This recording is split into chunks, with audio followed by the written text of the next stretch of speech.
Om Namo Bhagavate Vasudevaya. Om Namo Bhagavate Vasudevaya. Om Namo Bhagavate Vasudevaya. Hare Krishna, Bhagavad Gita, 5th chapter, almost over. We're going to then the 6th day.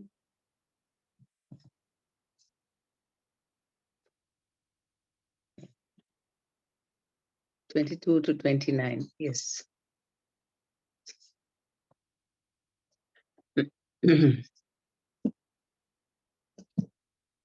So we saw the symptoms of a liberated soul.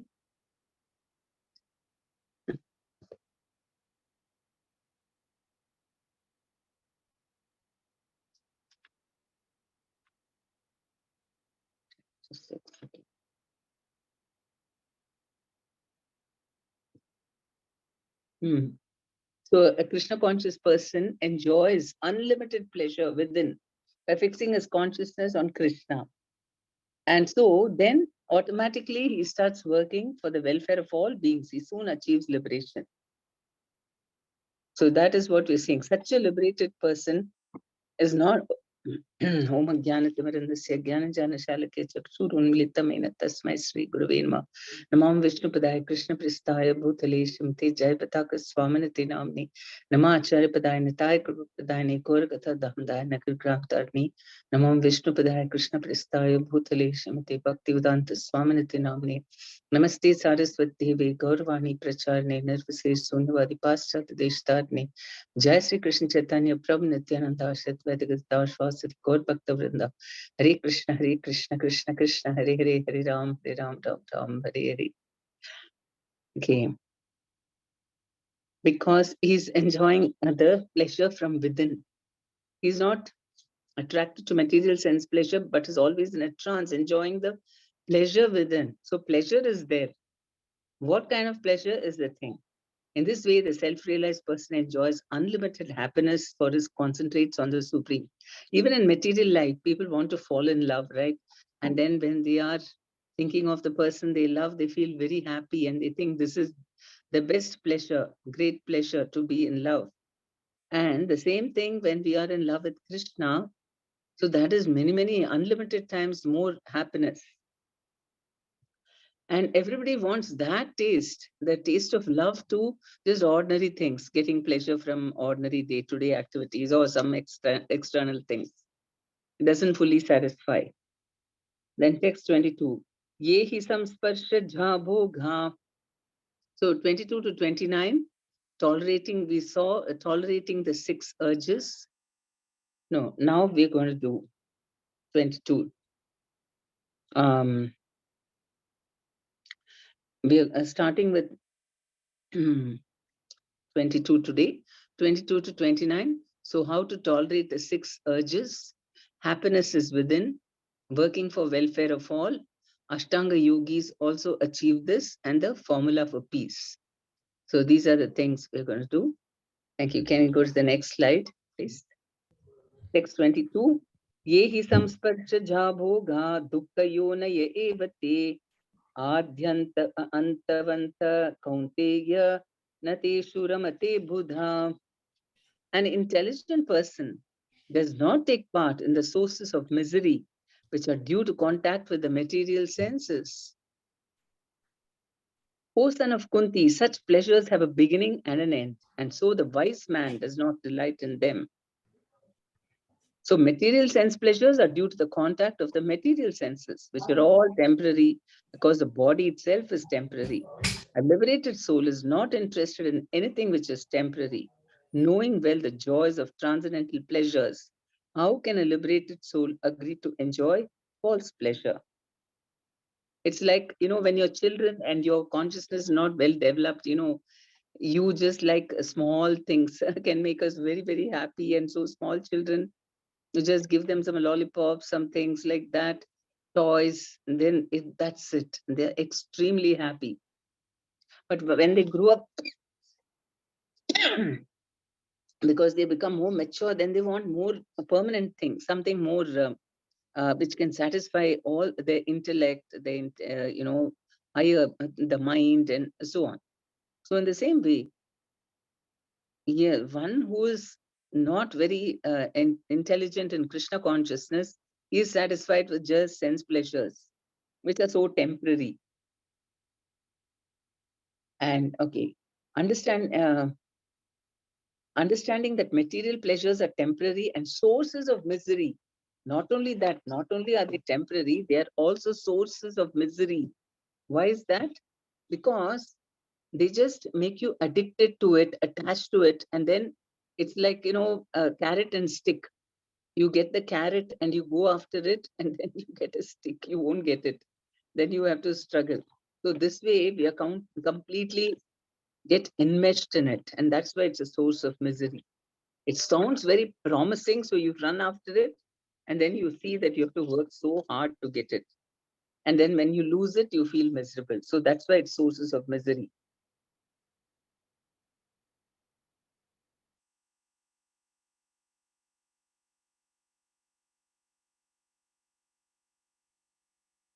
Hmm. So that is what we need to understand. Sense gratification is equal to misery. Result of tolerating sense desires and not succumbing to their pushing is explained in the following verses. So we have to understand so many things.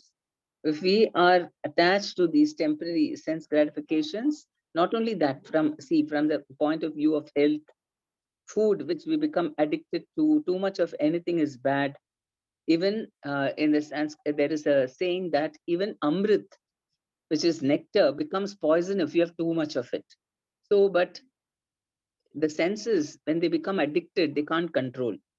So that is one misery, that whatever you like most, they are the worst for the health, right? In mode of passion, we like so many things, all tasty things, spicy, or uh,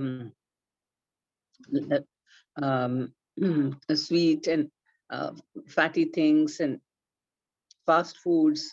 So many things we like, but they affect the health. So that also causes misery, or too much of any of these addictions, any sense gratification leads to bad health or mental distress, disease, so many things. So that is why we have to understand that sense gratification is equal to misery.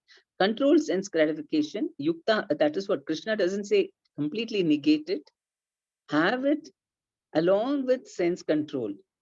And that can only happen when we understand Krishna consciousness. Because you have to give something superior to that, then we can control. Text 23. So he is telling us how to control, how to not to succumb. We have to be self-controlled. So how to not to do that? One whose happiness is within, who's active and rejoices within, and whose aim is inward, is actually the perfect mystic. He is liberated in the supreme, and ultimately he attains the supreme. So this is the secret to overcome our addictions. And we have seen that, I mean, most of us, whoever became a devotee, and now our lives are free from all those addictions. But in the beginning, so many people have had, everybody's had something which we are very attached to, not able to give up. But the minute we start chanting Hare Krishna, reading Bhagavad Gita, Bhagavatam, associating with devotees, eating prasadam, magically we get a higher taste and then we drop it. That's the amazing thing. People are very surprised. Whereas those who are not chanting Hare Krishna and they're not reading Bhagavad Gita as it is and doing, associating with devotees, they're really wonderstruck. How these people are able to do all that, getting up early in the morning every day, 365 days, non-stop. Even you go on even you're on holiday, you've gone there, devotee will never oversleep. He can't get up, he can't sleep beyond 4 o'clock or 5 maximum. How are you able to do that? We struggle. We keep the alarm and we keep on putting it off and going to bed. We're never able to do that. How are you people able to maintain that? Because of this higher taste. Otherwise, it's not possible. So, how long will we have to tolerate the pushings of the mind? and senses? Does Maya ever give up on us? One day, do we suddenly give up, get up and become liberated? No. We can remain tolerant of the pushings of the mind, which we know is not good for us. How can we tolerate that urges? By fixing our consciousness on Krishna. And the pleasure of Krishna consciousness, and combined with the conviction that nothing in this world can bring us lasting happiness, will help us to tolerate the pushings of the body and mind. So this is the way. So with Krishna consciousness, we can easily tolerate the urges. And now Krishna is telling us about the pleasure from within, which we experience. In the previous verse, he says, before giving up this present body, if one is able to tolerate the urges of the material senses and check the forces of desire and anger. Oh, we did 22 now. Before giving up this present body, if one is able to tolerate the urges of the material senses and check the force of desire and anger, is well situated and is happy in this world. So that's very important. How for happiness, we should be able to tolerate and control the urges, because desire will keep coming.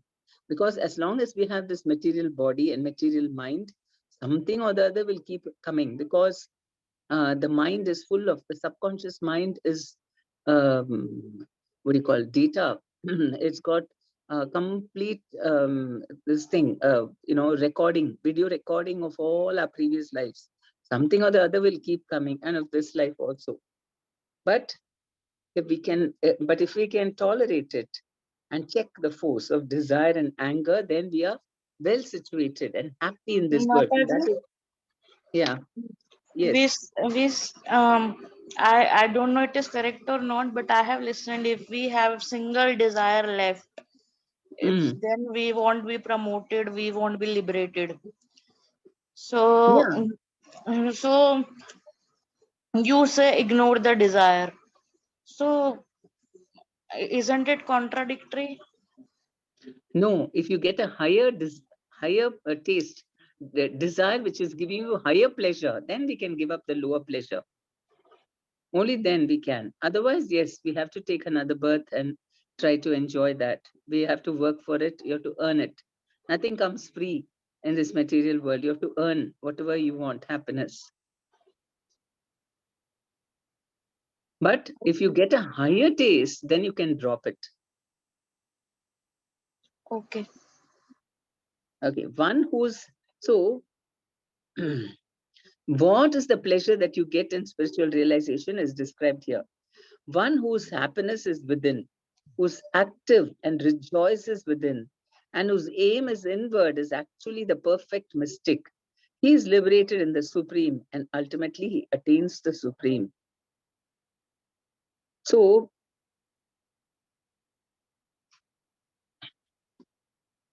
this is what gives us happiness and also strength. We have to move towards that, because otherwise what happens, if we are too much dependent on external things, first of all we get misery, and then we become so dependent on external forces.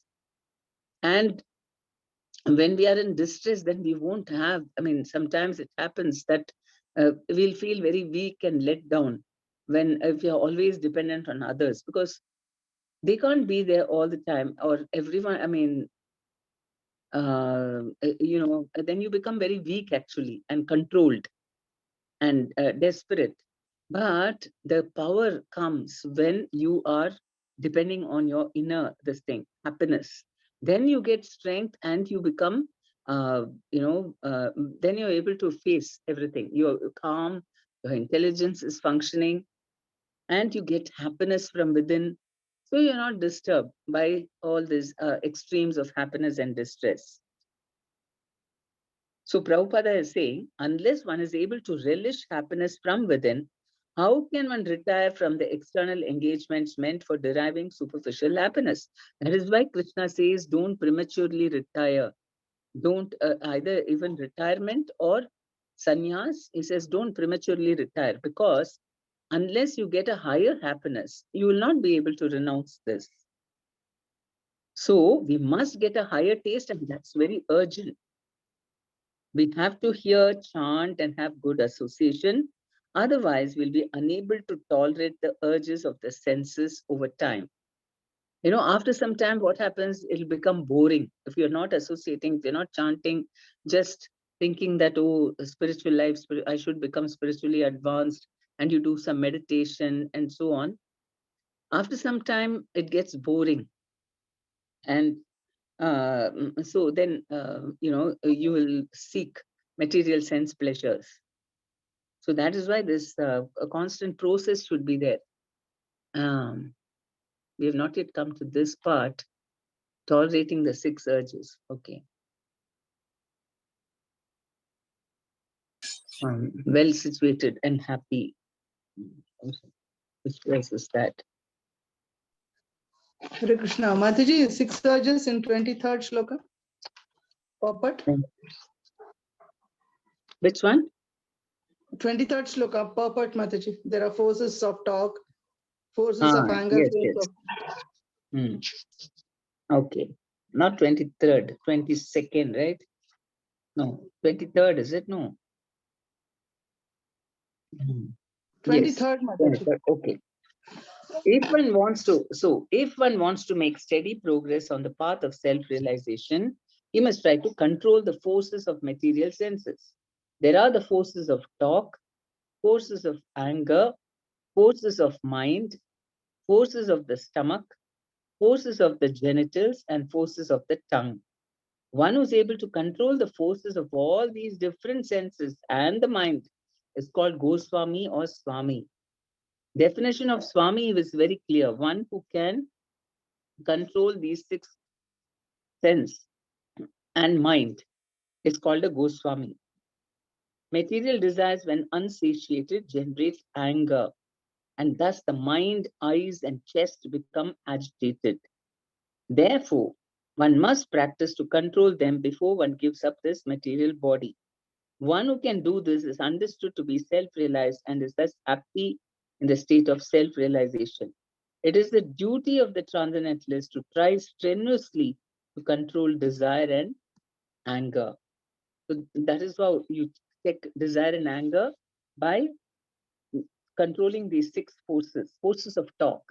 Right? Sometimes we're not able to curb. We feel so excited. We talk a lot and go on, and we get and normally too much talking always ends up in some kind of, misunderstandings or fights or arguments, or you say certain things which are not to be told, or you may hurt somebody.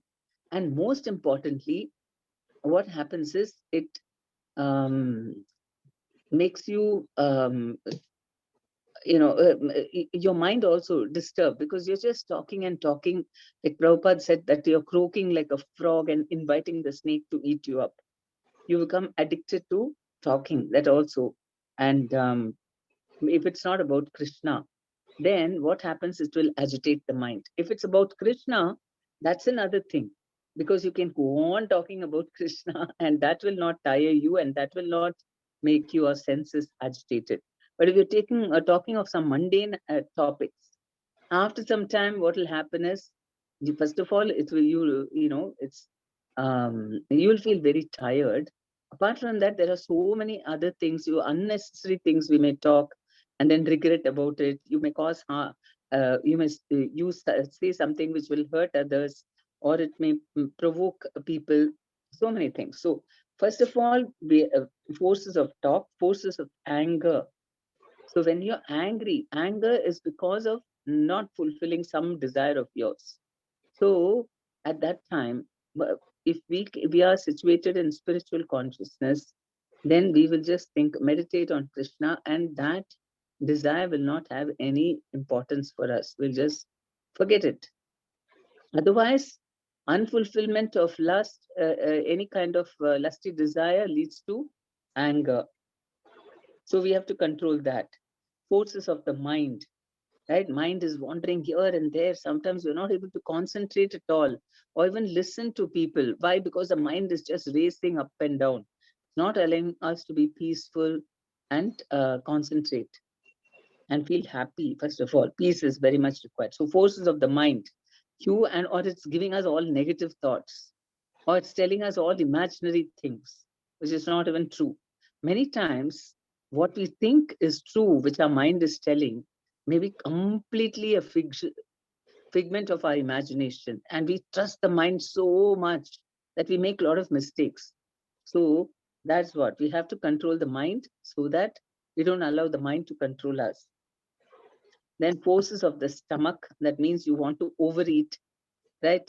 We have to listen to the body, how much food do you require, and then we eat, not according to my tongue or my taste. I feel like eating more and more and more of this. And that's why we find that obesity has become such a big problem in today's life. So forces of the belly or forces of the stomach has to be there. Forces of the genitals, that also nowadays, people have become so uncontrollable.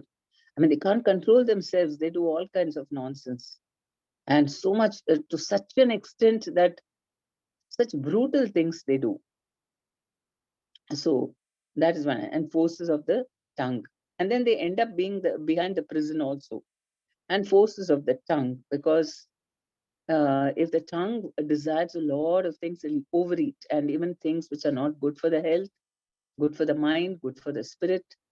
So unless all these senses are, and they're all in a straight line, forces of tongue, forces of belly, forces of genitals. And then, of course, speech also is in the thing, and forces of the mind and anger. Mind and anger are mental.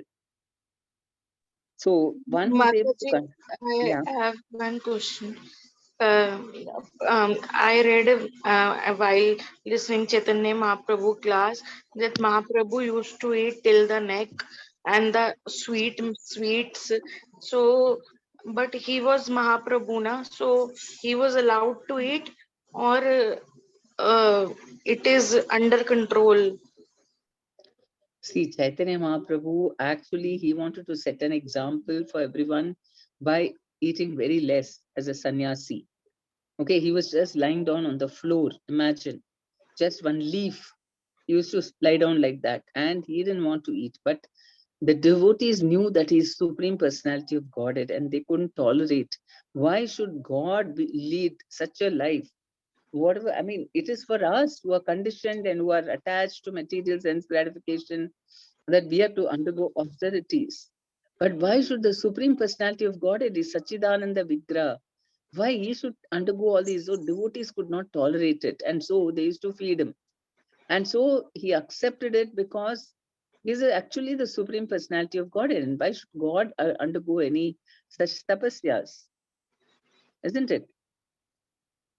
And he ate because he wanted to, out of love, that devotees were serving him. And that will have no effect on him. He can eat unlimited amount of food because he's God. So there is no joy in eating food for him. Krishna doesn't even require food. But he only eats our love. He wants to taste the love and devotion of his devotees. That's the only reason. Otherwise, he can create unlimited food for himself if he really is interested only in eating. But he wants to exchange love. That's why he accepts food. So he's on a different category altogether. It is all these restrictions are for us because we can also, by being a servant of Krishna, then in the spiritual world, you can have unlimited food. Whatever, according to our capacity, we are infinitesimal and he's infinite. There'll always be a difference in quantity between us. But in quality, and, Jiva also it can have, there's no restrictions at all. You can eat as much as you want. But the thing is, it will not be in a sense gratificatory mode. We want to please Krishna. We want to feed him out of love, and he feeds his devotees. Please eat, please eat. He himself used to serve all the Vaishnava, all his devotees, right? In Puri, he used to personally serve them and tell the devotee, see, this devotee likes that, give more of that, like this. So out of love. That is a complete exchange of love between the Lord and his devotee. It is not on this platform of controlling the senses, because they're all exalted devotees who are his associates. And so Chaitanya Mahaprabhu was just showing his love to to them. Okay, Mataji. Then, okay, so all these forces have to be controlled. Forces of anger, forces of the mind, forces of the stomach, forces of the genitals, forces of the tongue. So one who is able to control the forces of all these different senses and the mind is called a Goswami or Swami. Go means senses and Swami means master. So one who is master of the go or the senses is called Goswami. And one who is a victim or a servant of his senses is called a Godasa. Hare Krishna Mataji. Yes. We should learn from the senior devotees or senior Vaishnavas, Guru, and we have to implement, or should we compare the situation to the Lord and learn? Yes, Because we from are the not. Guru, because a Guru is setting an example. Chaitanya Mahaprabhu came as a devotee. Otherwise, other avatars you cannot go by. Chaitanya Mahaprabhu, whenever he was in the form of Krishna, you cannot compare with him. But he definitely set standards for us. Yes, By following it himself. Imagine, he was just walking on the road alone and lying down on the road. And then even inside the Puri temple, his place used to just lie down on the floor, just leaves, that's all. And the devotees would feel so miserable. Why he has to take up all this austerity? So we can learn, we can see that this is what he wants us to do. And he's showing it by himself doing it. Because it's good for us. Because now we are identifying with the body and senses. But when we identify with the soul, then we don't need to do all these austerities. It's only in the beginning when we are, but of course, as long as we are in the material world, even sannyasis, as long as, but in ISKCON, because everybody is preaching, so we don't insist on so much of physical austerities. The sannyasis don't lie down on the ground or just eat very less. No, as much as is required, that is all fine. Because they're always engaged in glorifying Krishna. Preaching is such an exalted activity, then it becomes a little relaxed. If you're not doing any preaching, then you have to do all these things. Otherwise, your senses will overpower.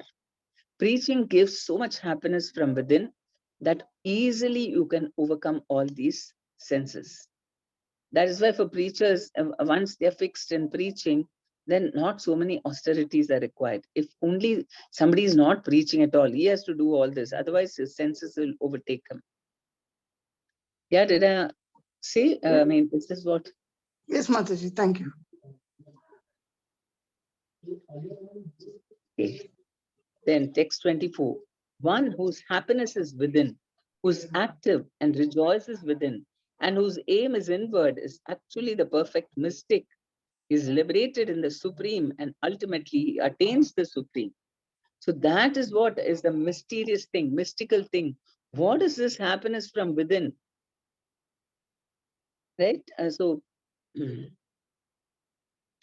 Prabhupada says, unless one is able to relish happiness from within, how can one retire from the external engagements meant for deriving a superficial happiness?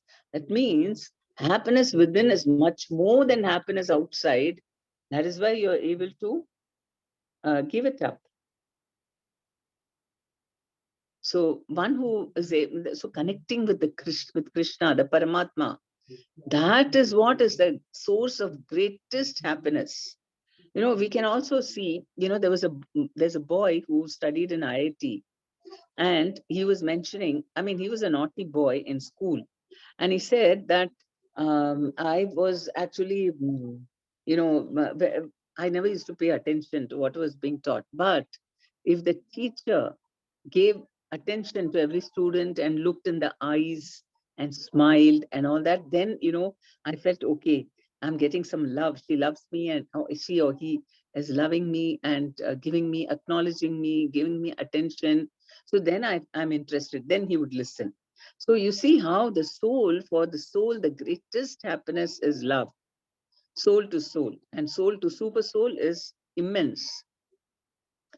And so that is the greatest happiness. When we connect with Krishna, that is the happiness.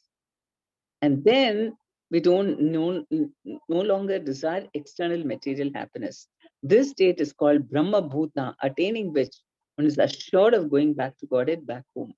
Then the love for others becomes more of a compassionate nature, that you're also, I'm also like you're also like me, and you also can be happy only with Krishna. I also can be only happy with Krishna.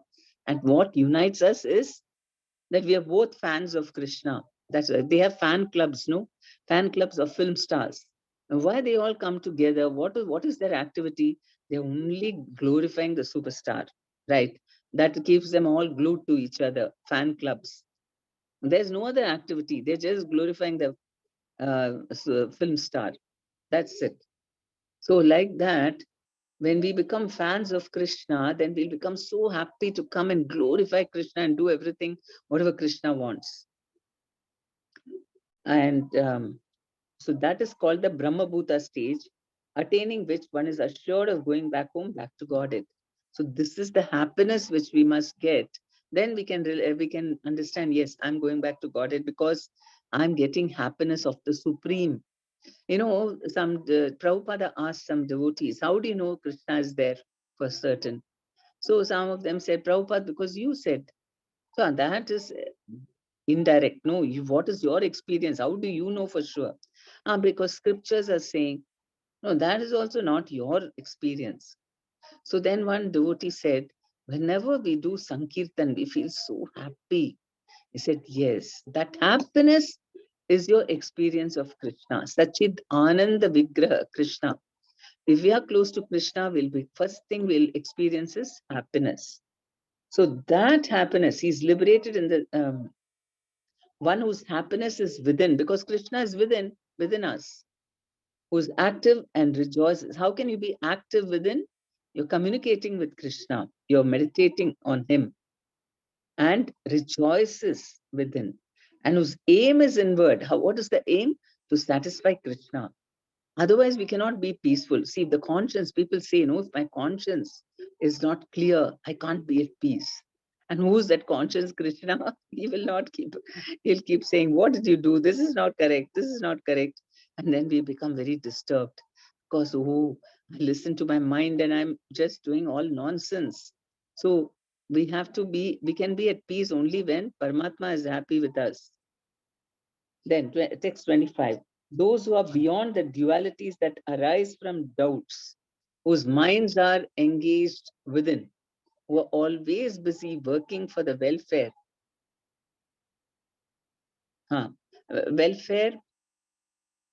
of all living beings, and who are free from all sins, achieve liberation in the Supreme.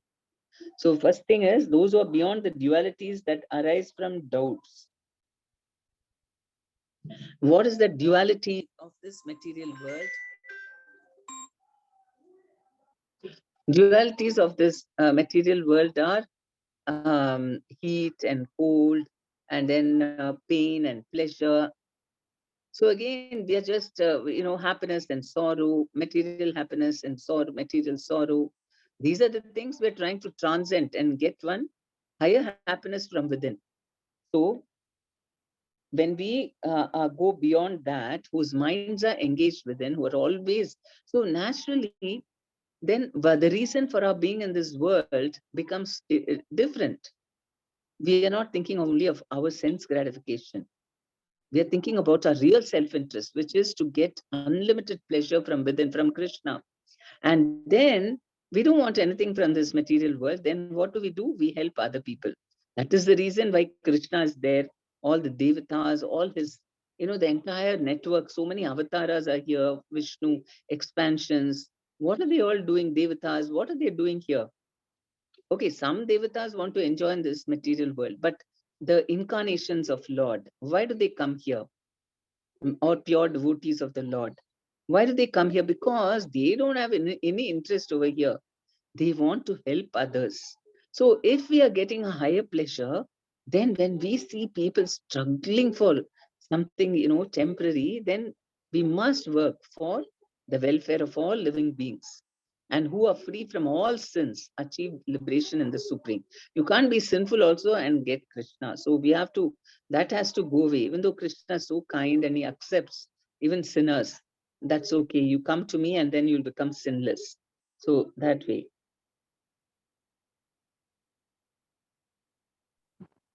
Hare So, Krishna Mataji, sorry for disturbing you. yeah. Mataji, actually, bad karmas we do because of our past samskaras, or else is that bad karma is also doing by Krishna within us, Mataji. Bad karma, sinful activities is because of senses. Senses which are making us go in that, because we committed previously, we've got that taste for it, right? It is lying within us in a seed form. And immediately when there is a chance for it to fructify, maybe we come across people who are doing those sinful activities, then immediately we also feel attracted to it.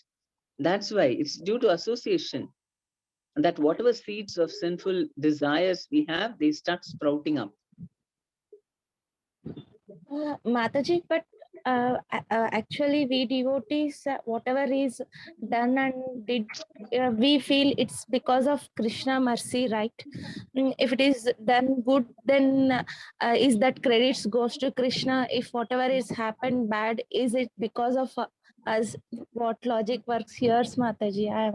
I'm unable to understand this, Mataji. Okay. We actually discussed this earlier, that who is responsible in the 4th chapter, who is responsible for our karma. Okay. Because actually we are controlled completely. Yes, Krishna is controlling us.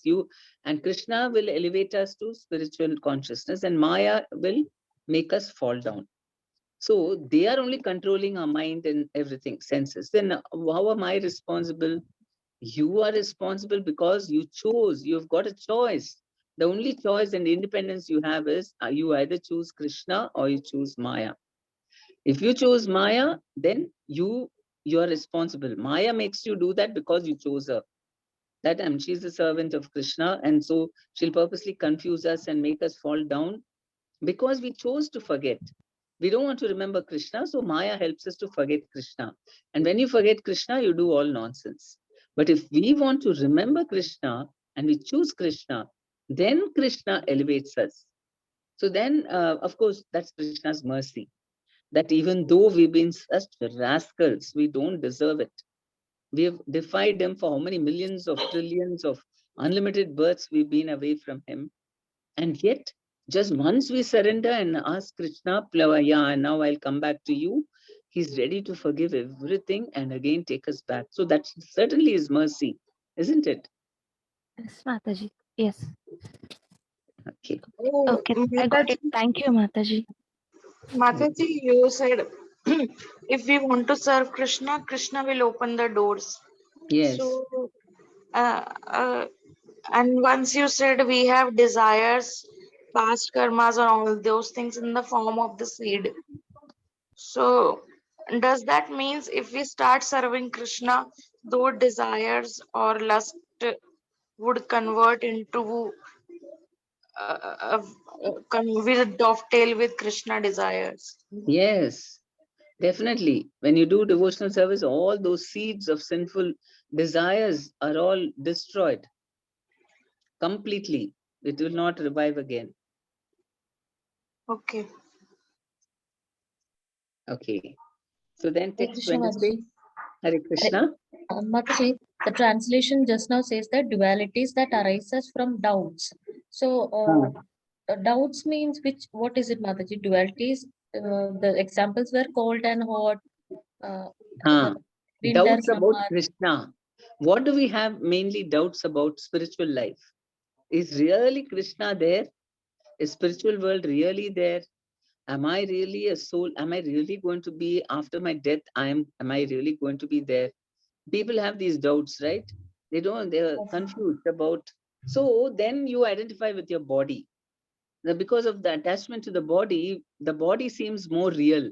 I can see the body, I can touch the body and everything. So let me just go by what the body says. Now, spirit, if until we experience higher taste, it is just what we hear, right? Somebody tells us, and then many times we think, I don't know really whether the spiritual world is really there, like that, those kind of doubts.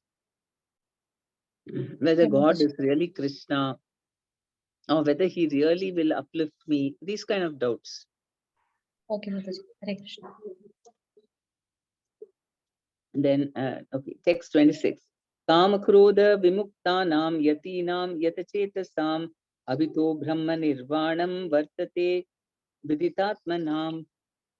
Those who are free from anger and all material desires, who are self-realized, self-disciplined, and constantly endeavoring for perfection, are assured of liberation in the Supreme in the very near future.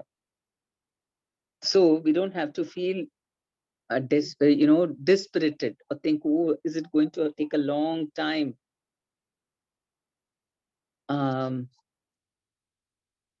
So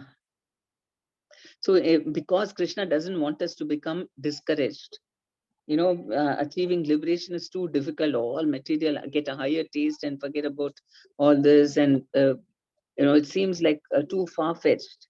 So that is why Krishna is assuring those who are free from anger and all material desires, who are self-realized, self-disciplined, and constantly endeavoring for perfection, are assured of liberation in the Supreme in the very near future. Very near future means in this lifetime, right?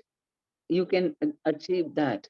Very near. So, how is it possible that something so difficult to obtain will be achieved in the very near future? Prabhupada answers the question by giving this example. By vision, by meditation, and by touch only do the fish, the tortoise, and the birds maintain their offspring. Similarly, do I also, O Padmaja. So the Supreme Lord is speaking to Brahma. So how he is taking care of us just by seeing, because we are not seeing Krishna, but just how the tortoise, it lays its egg in the shore and it goes into the sea. And it can't be there all the time with the first the egg and then even the babies after they are hatched. And then it is just meditating on that. That itself is giving, energy is being passed. Because it is not just physical touch or thing that helps nourishes people, it's also energy, right? How much love you have, that loving energy passes on. So that is taking care of that. And in the same way, Krishna is saying that by vision, by meditation, and by touch, only do the fish also, it doesn't have hands, how it doesn't carry the baby, right? It's just swimming along with the baby fish, that's all. So just a little touch, that's all. It can't hold the baby in the arms and kiss and all that. Can't do. Kiss, yes, maybe, yeah, but not hold the baby in the arms. So similarly, do I also, a Padmaja. And Prabhupada comments, the fish brings up its offspring simply by looking at them. The tortoise brings up its offspring simply by meditation. The eggs of the tortoise are laid on land, and the tortoise meditates on the eggs while in the water. Similarly, the devotee in Krishna consciousness, although far away from the Lord's abode, can elevate himself to that abode simply by thinking of him constantly, by engagement in Krishna consciousness. It does not feel the pangs of material miseries. This state of life is called Brahma Nirvana, or the absence of material miseries due to being constantly immersed in the Supreme. So you see how it is the best way. People want to take drugs and intoxication to forget their miseries. But this is a permanent solution. And this is filled with happiness. Drugs and intoxication, just for that moment you forget, but it doesn't, okay, maybe you feel high at that time. After that, you have to face the hangover, and then you become, just to get hold of that, you have to take so much trouble, and then it affects your body, and you become really a pain actually for everyone, and you spoil your life. But here, if you're thinking of Krishna, meditating on Krishna, you get so much happiness that you go beyond. Brahma Nirvana. He does not feel the pangs of material miseries.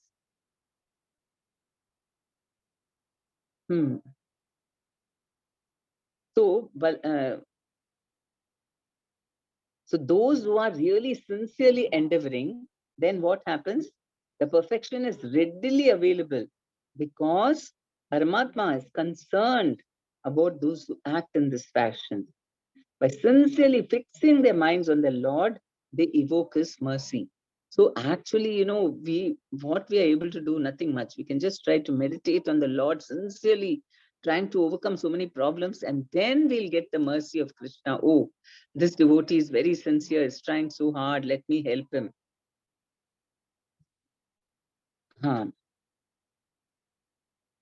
So this is how he is saying.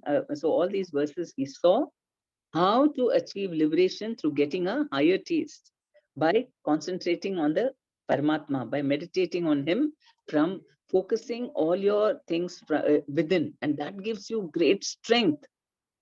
That is your original situation, right? When you're acting as the soul, as your inner self, that is that is you.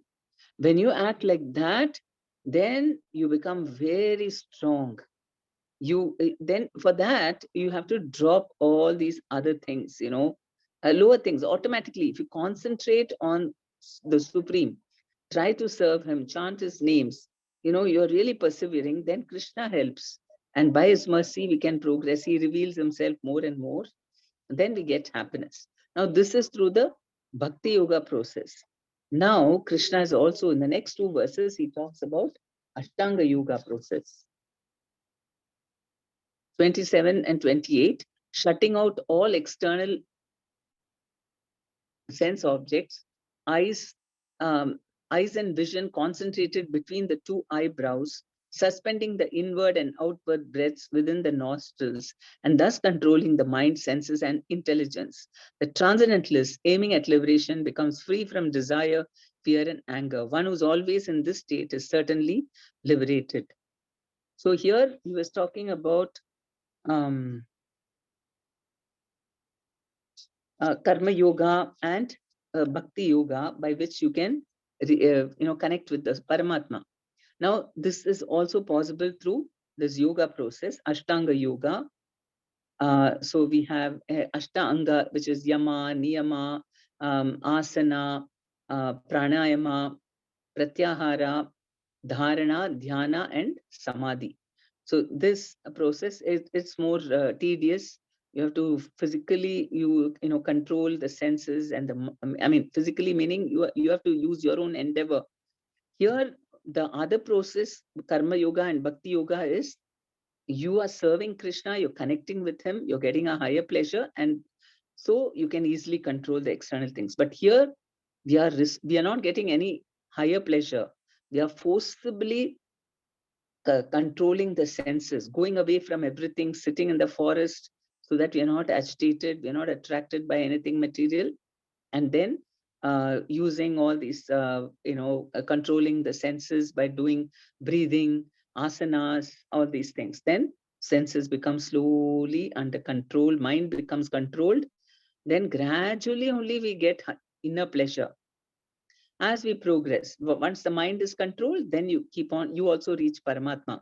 Also, through Ashtanga yoga, also you reach Paramatma, but that's more difficult because you have to forcibly control the mind and senses. And then the last verse is, a person in full consciousness of me, knowing me to be the ultimate beneficiary of all sacrifices and austerities, the supreme lord of all planets and demigods, and the benefactor and well-wisher of all living entities, attains peace from the pangs of material miseries. So this is the real formula for complete happiness and peace. So what is that? Knowing, can you go to the previous one? After this. Knowing that the Lord Krishna is the beneficiary in all activities. So that means whatever we do, we should include Krishna with us. Krishna says, whatever you do, do it as an offering unto me. So we want to leave away Krishna and do our activities. Krishna is saying, include me. I'm the beneficiary of that. Okay, that's what. And then, so just like a father who says, my dear boy, why you acting independently? Foolishly, you're suffering. Just surrender unto me and I'll give you protection. So if the small child thinks that it can go away from the father and be hope to be happy, I want to be independent. So that's not possible. So as a friend, Krishna is advising us what's the best for us, that he is the um, enjoyer. We should know that he is the beneficiary in all our activities and the Lord of the entire creation. So we want to possess so many things, and that is why all the time there is so much fight between people, envy to possess property, and so on.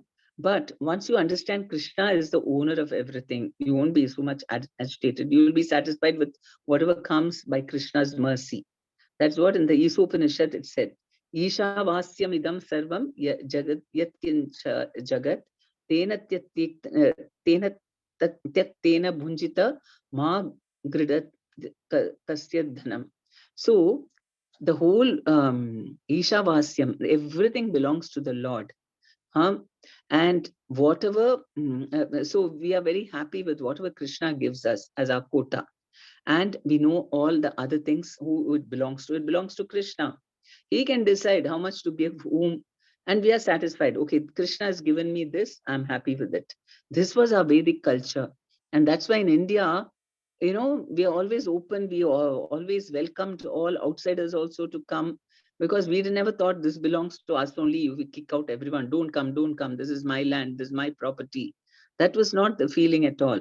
So this is so once we know that Krishna is the proprietor and Krishna is the enjoyer, and also he's my best well-wishing friend. So and there are different types of friends Prabhupada is mentioning.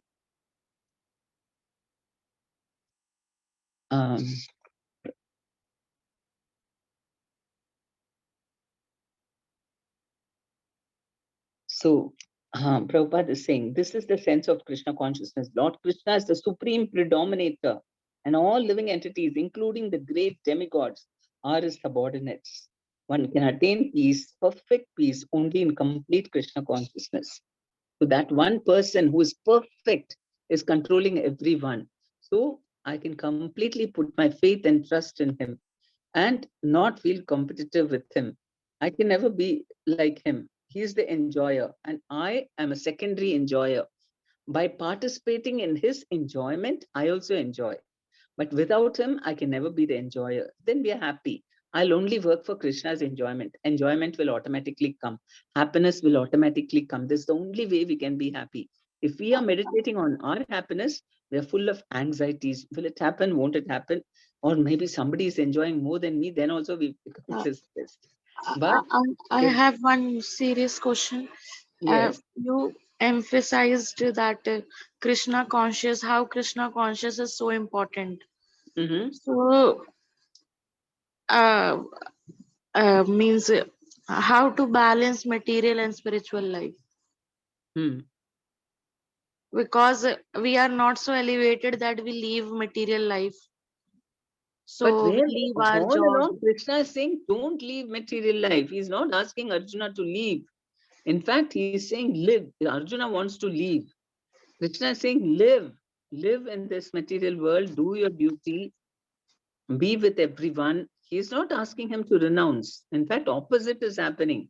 Arjuna wants to renounce, and Krishna is telling him how to live in this material world so that you can be happy, fulfilled, and you can also go back to Godhead at the end of this life. So it is all very practical. Right So now, we maybe have to devote time to Bhagavad Gita, Bhagavatam, chanting, services, and then plus material office work and all. How can we do all at a one pace? because you do as much as you can, and as you progress, then everything will become easier. So do as much as you can and do that very sincerely. Then Krishna will give us strength to go to the next level. We shouldn't chew more than what we can. We shouldn't bite more than what we can chew. You very comfortably bite something which you can easily chew, and do that very nicely. And then you will get the strength. You'll absorb it, get digestion, you digest it, and then you chew more, like that. So whatever is comfortable for you, you do that. Okay, Mataji.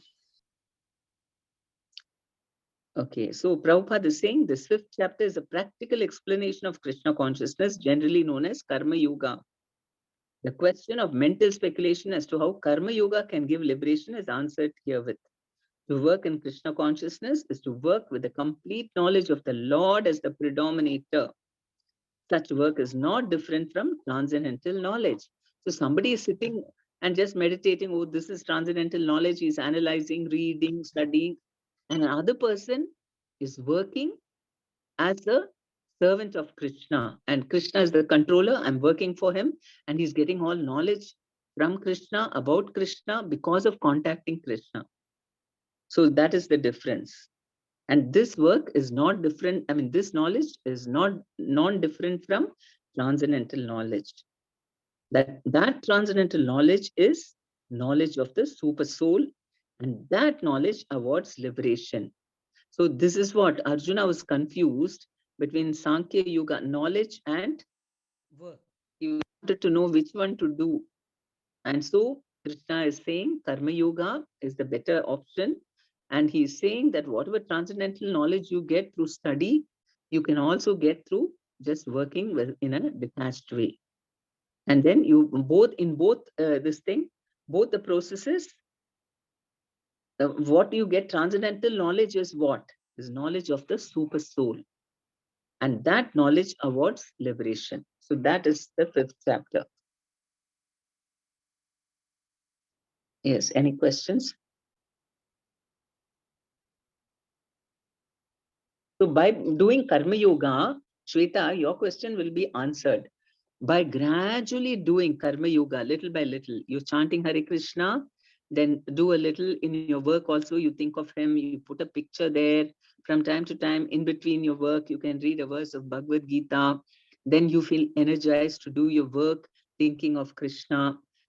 Little by little, you don't have to put a lot of time, whatever you can easily do. Then what happens?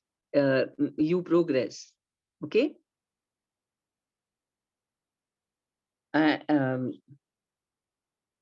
So Krishna consciousness, however, brings one into spiritual life even while one is within the jurisdiction of matter, for it's an arousing of spiritual existence by practice in the material world. So while you're working only, you remember Krishna as much as you can. Then you will keep making progress. Shweta, is there? Okay. Yes, Mataji, yes. Okay. So make it, enjoy it. It'll only give you happiness. Don't be anxious. Oh, I'm not doing enough. No, do whatever is comfortable and do it very well, very sincerely, and apply it, whatever you can. Apply it sincerely, then you will make progress. Okay. So any questions, any other questions or comments? Mataji, it's already 9:06. You have class at today's Tuesday, no? Do you have to leave early? No. No, it's okay. Okay. So you have some quick questions? Yes, Mataji, if anyone has doubts, let them clear. I just spoke in the middle. Anybody else has got doubts?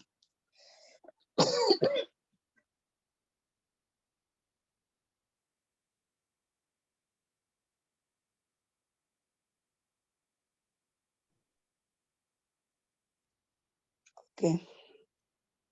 Yes. Okay, Rajesh? Hare Krishna. Okay, Mataji, I'll ask just few, very 2 or 3 I'll ask. Oh, this is Purvi. She has asked. The Hare Krishna Mahamantra is Krishna himself, right, Mataji? Yes. Is Krishna himself, non-different from Krishna, personified Krishna. Whenever I've had a bad day and it was my fault, I feel Krishna is upset with me. Yeah, but yeah, then you can chant Hare Krishna and beg forgiveness and you'll feel happy again. Okay. Hare Krishna Mataji. Thank you. Hare Krishna. Yes, Utkarshini Mataji. Okay, how can a person be well situated and is happy in this world? How can he be happy in this world? This material world. By following Krishna consciousness. Yeah, that's 23rd shloka. And in line with that, we can mention the 6 urges also,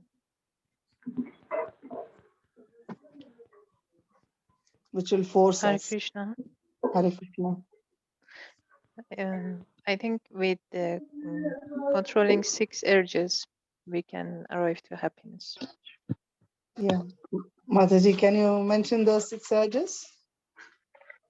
It's there Is in the the mind, is the stomach, is the genital, and its senses. I don't know one by one exactly now, but 8 senses we have. And the most important thing is mind. We must work more than the other person and on our mind, because the control mind, it's very difficult and disturb us a lot. And I think with chanting more and more Maha Mantra, we can come over to our mind also.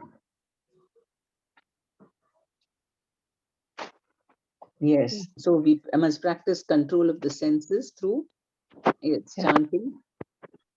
Then, and we can tolerate the urges of the material senses by control. Yes. Then we can be happy. We have to. It is very urgent, right? We want to be happy. So yes. happiness within is important. It's very important. Why? Oh, okay. Next question. Yes, Mataji. Okay. Sorry, Mataji, did I interrupt? You were still No. explaining? No.